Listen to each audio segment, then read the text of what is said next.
Welcome to Forum. I'm Peter, I'll be emceeing today. So this week, Forum is an event run by CU, which is for people who are interested in who Jesus is. And so Forum is an event where we kind of look at the different ways that faith is expressed and kind of how the challenges to it and how intertwined that work. So this week we're very lucky to have Greg Restall, and he's talking about what do we mean, what are we saying when we say God exists. So Greg's a professor here at Melbourne Uni. He teaches 3 classes. I've taken 2 of them. I've taken the third one. They're all good. You should do them all. So yeah, he's fantastic. So let's give a warm welcome to Greg. Thank you everyone for coming. There's lots of different things that you could be doing. The sun is shining out there. I've had people going through my building, which is, I'm in the new Arts West building, which is a strange male thing. My office is up there on the 6th floor, and people have been going around giving muffins away, asking me whether I'm okay, because it's, are you okay though? So 2 muffins later, I'm not sure whether I'm as okay as I was. Anyway, my details are here. If you... Because I like students coming and seeing me, and of course my office is up on the 6th floor of Arts West, which is one of these hermetically sealed away things. I used to have an office in the old quad, but now all of the philosophy department, which is where I work, are up in the 6th floor of Arts West behind the security door. So it's a test of your ability. If you can break through that, use the telephone to call me and let me let you in. But anyway, the reason I'm saying that is because I remember what it was like to be like you. I'm old now. I'm nearly 50. I was a student myself in the mid-1980s, the second half of the 1980s at the University of Queensland, where I started doing mathematics and moved into philosophy, and the time that I spent at university was really productive and fruitful for me, because I spent a lot of time thinking about, what was it that I believed, what was it that I was good at, what was important, what wasn't. And one of the things that I found really useful when I was involved in CU at the University of Queensland a long time ago was talking with other people who were Christians who've been on the journey for a while, including a number of Christian academics. And I try and make myself, available for students to just come and chat and, do stuff like that. So that's where I am, if you can track me down. Everybody writes me email, I even occasionally answer it. So anyway, that's the background. My topic is this: what are we saying when we say God exists? Because I'm a philosopher, and I like asking and attempting to answer questions like this. We've got about 50 minutes together. What I'm going to do is I'm going to give you an introduction. And I'm going to talk about philosophical questions, because that's what I do. I'm going to talk about religious language, because when people talk about God, they're using religious language, unless they're swearing. I'm going to talk about the 21st century religious scene, and in particular the kind of tension between sort of liberal, everybody's attitudes and preferences, everybody's views are okay, and it's a matter of consumer choice on the one hand, and hardcore fundamentalism on the other hand. That seems to be where things are going, a division between these 2 different ways of understanding the significance of religion, and I've got something to say about that, and then I'll tell you what I think it means for all of us, but then there'll be lots of questions from you. So that's how we'll do it. Hopefully there'll be lots of time for questions. Okay, here's the intro.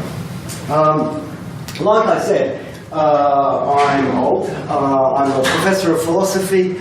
I came into philosophy because I was really interested in, when I was at university, thinking about what it was that I believed. I grew up in a sort of nominally Christian household until my mother got involved in a church where they told people about Jesus and told people about how important it was to give your life to Jesus, and they do altar calls and the whole thing. I was a 10-year-old and I was captivated by this, and I became a Christian approximately 20 times during my childhood.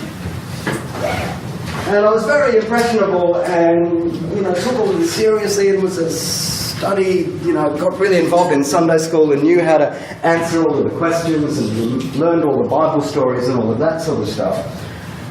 And I grew up in a working class family in Brisbane, first person in my family as far back as we can trace that went to university.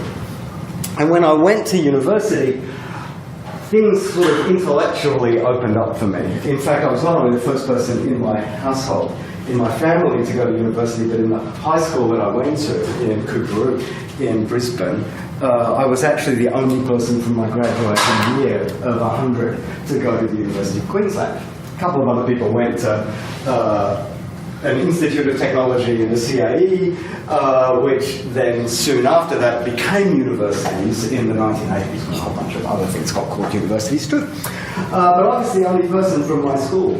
So the kind of milieu where I grew up was one where any of the thinking that I was doing was either, in church, where people were telling me all of these really interesting stories, or directed by myself in the public library. And so I got to this university where a whole bunch of people asked me a whole bunch of questions, and I thought, this is amazing. And I got involved in a Christian group, and led groups and did things. But one thing that I found really interesting was discovering philosophy, and discovering, in particular, my way into philosophy was through reading some things by Christians who were philosophers who were addressing really interesting questions, such as the relationship between emotion and faith and belief and things like this, which was not what you typically think philosophers spend their time doing when they're Christians. You typically think that they're, arguing for the existence of God, or, doing other sorts of things, trying to make sense of the doctrine of the Trinity, or whatever else the philosophers of religion who are Christians these days do. It was actually other stuff that was engaging me. And when I discovered that there were some people who were continuing on and doing this professionally, even in the Australian context now, I thought, this is great, I'll do this more. And so that's my kind of background, and I managed to sort of get into academic philosophy this way.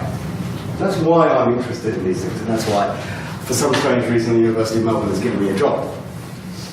The topic that I want us to think about is actually one of these things that philosophers have spent thousands of years thinking about, the existence of God. But I want to think about it in a slightly different way. I want to, like the question said, I want us to be asking, what are we saying when we say this? Or what are we saying when we say God exists? Because a lot of people do, I do, many of you do. But some people don't say it, some people ask the question and say, does God exist? God exists, is that true? And so that's the question that I want to look at. And when you ask who asked this question, you get a bunch of different possible answers to this. It might be that you're somebody who you're in a disagreement, and you've got somebody that's coming from some religious background and somebody that doesn't share that religious background, and you're trying to figure out what you agree on and what you disagree on. I say God exists, and you say God doesn't exist. Well, what's your reasons and all of that sort of thing, and you get into the apologetic task. Or it might be that you've been raised in some religious tradition, Christian or Jewish or Muslim or something, and you've been taught to believe that God exists, and then you come to some kind of crisis of faith. And you say, do I really still believe this? Is this still true? Or it might be that you are, an argument not between a believer and an unbeliever, but an argument between people from different religious traditions. And you might be saying, we're talking about the same thing.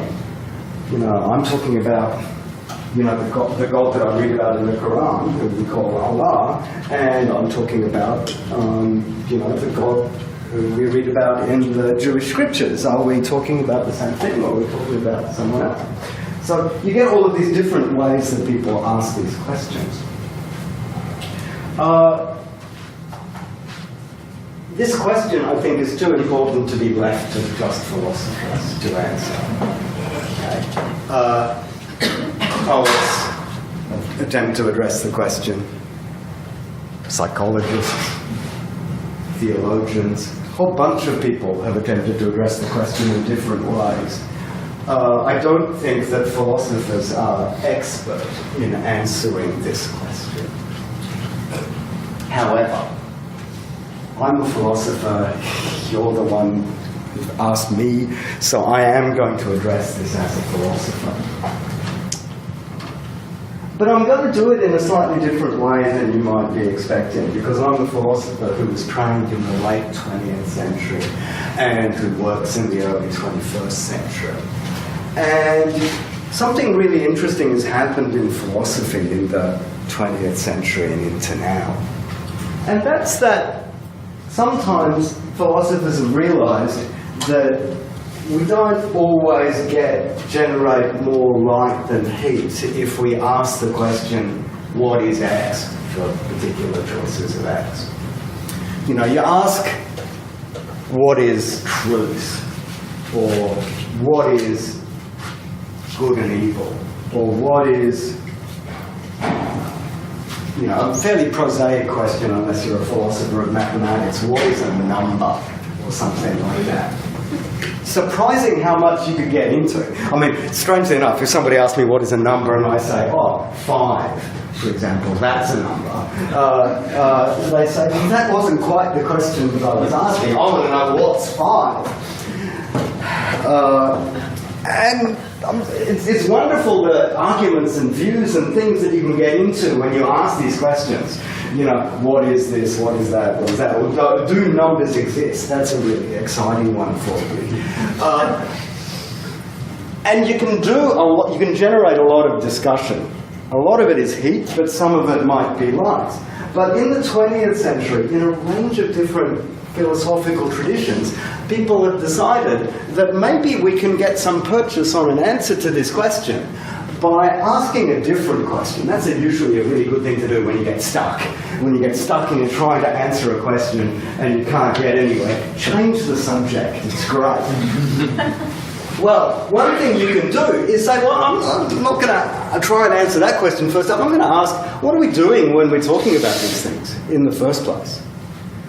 So instead of asking what is truth and getting, bumper sticker slogans like truth is correspondence to reality, or truth is coherence, or truth is what works, or other stuff like that, you might say, well, why would critters like us use the word true in the first place? What are we doing when we're talking about truth? You know, if Helen says something and I say that's true, well, presumably what I'm doing is I'm agreeing with her. And the neat thing about that is that, you know, if Helen says it's Thursday and I say that's true, I mean, I could have just said, yeah, it's Thursday, but the neat thing about saying that's true about what Helen says is that I could even say that without knowing what it was that she said, because I trust her. And I'm sort of transferring her commitments onto mine and saying that, oh, yeah, listen to Helen, what she says is true. And so it's one thing that we do with this is we express agreement or disagreement. And you could talk about a whole bunch of other things about that, but you can see that that gives you a different way into talking about what truth is by saying what our words for it are for, or what we are doing when we're engaging in that sort of vocabulary. And even you could say the same thing about crazy things like numbers and say, well, I don't really know what a number is so much, but I can tell you what you're doing when you're counting. And the job of counting is to do things like this. You know, to talk about patterns or to put things into correspondence with each other and things like that. And then you might say, what do these things do? This is not a topic, this is not meant to be a class in philosophical methodology, so I'm not going to go that far in there. So I'm not going to say any more about truth or morality. I'll leave that as an exercise. But let's talk about what we're talking about when we're using the word God. It's a scary thing to contemplate in one sense. It might be impious, but let's try. Let's think about what's happening when we use religious language. when we use religious language, and we use religious language involving divine vocabulary, talking about God, in our religious traditions, and I'm thinking about the Christian tradition because that's what I am. I am a Christian, and I like encouraging people to explore Christianity. We tell stories. We tell stories about how God created the world. We tell stories about how things that Jesus did, things that Jesus did on behalf of God. We ask questions. We ask God things. We request. We engage in dialogue with God. We thank God for things. We praise God. We lament. We get upset with God. We do a whole bunch of things. We do a whole bunch of things with this sort of vocabulary. One thing which seems to be really deeply important in the words that we use about God is that we think of God as creator. And this is one thing which distinguishes the big G God from little g gods. You know, the God talk has been used all over the world in various ways, where we're thinking about, you know, lords or powers or things that are beyond us in some local way. But throughout the world, in various ways, the tradition that is closest to us is that goes back to, you know, Abraham. There's the idea that there's one God who's the creator of the whole world. Where it's not like, you know, the God is the creator of here, but if I go out a little bit further, I'll go to an area where God isn't the creator of that area. It's that there's one God who's the creator of the whole. And that, if you like, is pointing back to things being dependent on God for their origin. And similarly, if you look at the way that we utilize religious language, we use language about that. That's not like just that God is in the past, bringing everything to being, but that God is somehow sustaining things now. That's why it is that we can, when we use religious language, talk to God now. It's not like I've got to, you know, talk back to God back then. And that God is the source of all of the things that are real, and that God is the end of all things too.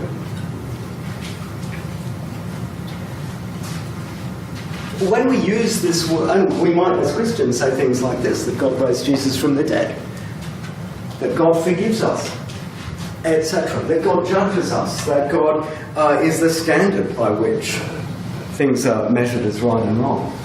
This is the way that we use God talk.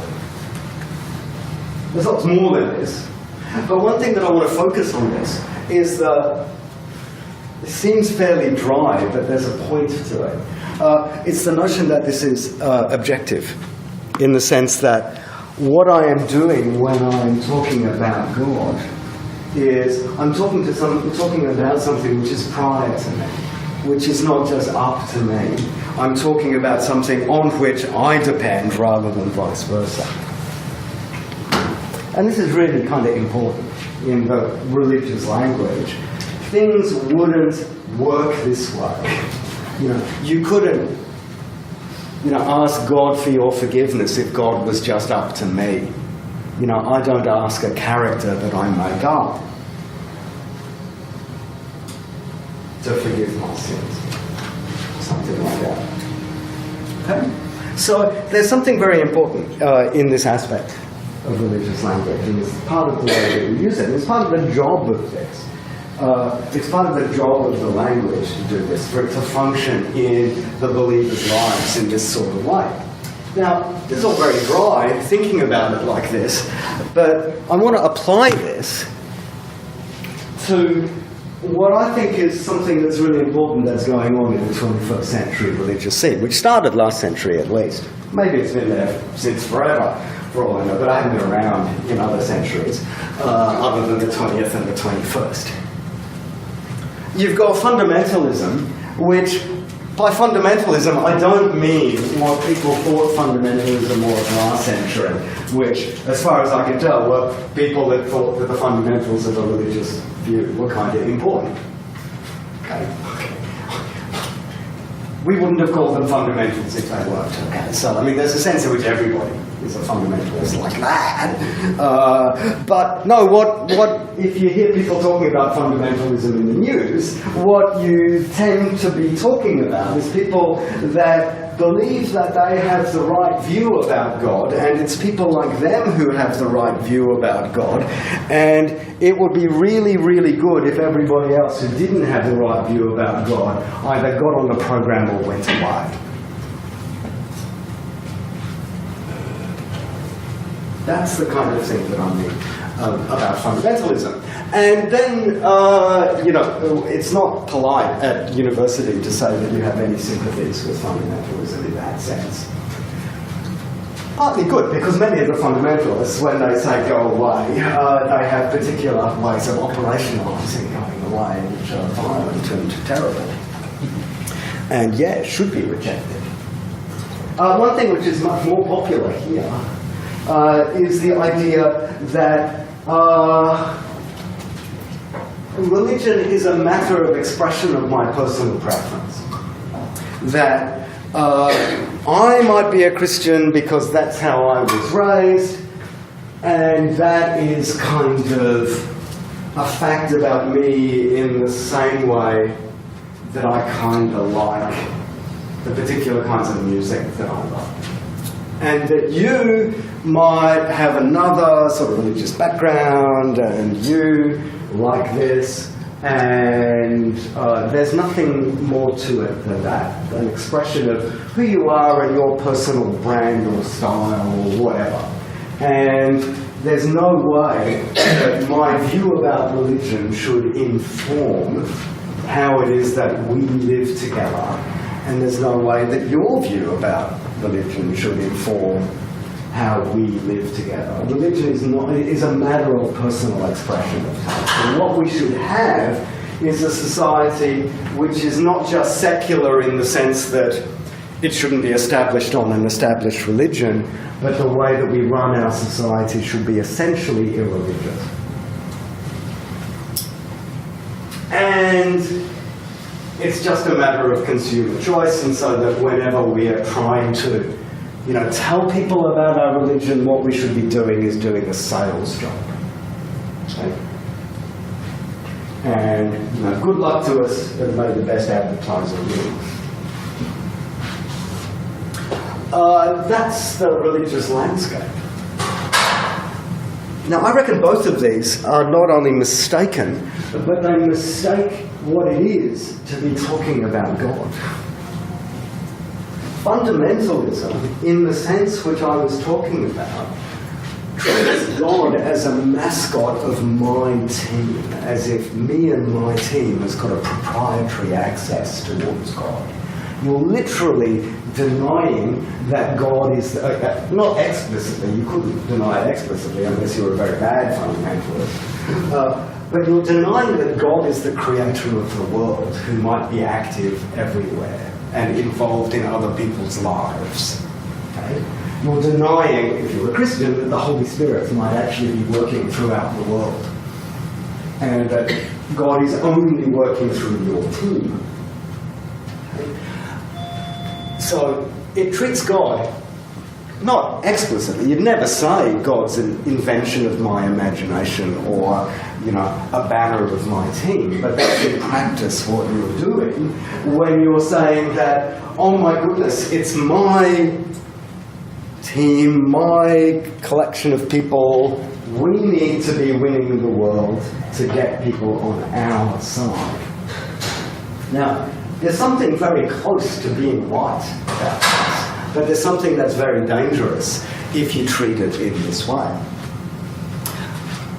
Consumer choice also treats God as a matter of indifference, of no importance to us. It individualizes faith and says that, anything that I'm doing in my faith is an expression of me and my belief, and it's got nothing to do with the world. But on any monotheistic religion, God is the creator of the world, and God is the arbiter of what is good. And what is good is what is good for you and good for me. It's like saying my views about morality have got nothing to do with everybody. And again, consumer choice liberalism tends to say that the only sort of universal moral judgments don't tread on other people, as if that was all there was. But we couldn't live like that in that kind of atomized society. So this is all fairly general and sort of theoretical. But there's a religious word and a philosophical, not word, but phrase, for this. The religious word for the mistake that both of these people make, or both of these traditions make, is, the religious word is that this is idolatry. Now this goes back to, the ban on making an image of God that you get in the beginning of the Old Testament. The Jewish scriptures, where God says, don't make an image of me because people will mistake the image of me for me. Okay. We don't tend to make a statue of God and say, oh yeah, great, yeah, gotcha. But we might mistake our ideas of God for God. We might mistake my favourite picture of God for God. But if God is the creator of the world, then there is no way that God is my picture of God, because a picture of God is not going to create the world. A representation is always going to be partial. A representation is going to fit in my head, or it's going to fit in our stories, or it's going to fit in our, however we do the representation. You're going to mistake, if you fix on the representation and say that's all there is, or that's all that God can be, then that's when you're doing idolatry. And that is something which is a part of that kind of fundamentalist view of the world, which is saying that God is merely this representation. The only way people can have access to this God is through this representation. Or it's saying that the consumer choice, all there is of God is what my preference is about. It's this particular view, and you've got your view, and there are all these representations, and choose a representation that you like. It's great. Again, as if to say that there was nothing that was beyond that representation. So that's, idolatry is the religious word for this mistake. Philosophers don't have sexy, short words like this. We say, we probably call it the representational fallacy or something like that. It's mistaking the representation for what's being represented by the representation. You can love your representation, you can think it is great, but if you mistake the picture for what the picture is the picture of, then that's the way that you can go wrong. And in particular, that's the way that you can go very badly wrong religiously. This is what the prophets in the Old Testament time, one of the things that they railed against when they said that, they said that, do you think God just wants the sacrifices? You've forgotten God, you're just doing the sacrifices. I mean, it was God that told them that he wanted the sacrifices, so there was a point to doing the sacrifices. But if you're not thinking that the sacrifices were actually about your relationship with God, and you thought that that was all there is, then that's a way you can get messed up. So, this sort of thing, I think, is a big mistake. And you can see how what you're doing is you're using this God vocabulary not in the way that the God vocabulary was originally intended. If it was intended to point us out from ourselves into, the source of our being, or the judge of what's right and wrong, or all of those things. But the fundamentalist is using the religious vocabulary as a way to band together a team. Which, teams are good, but they're not the be-all and end-all. Or the consumer choice person is restricting religious vocabulary to an expression of my own attitudes. And my own attitudes are great, but they're not the be-all and end-all. They're not going to save me. They're not going to, make the world better or anything. Okay, so this is what Representations are good. We need them to represent things. Right? You can't do without them. But it's always a matter of growing up when you recognize, oh, that was a picture. And the picture is not the same thing as the picture, what the picture is depicting. Oh, maybe if I looked at it from a slightly different angle,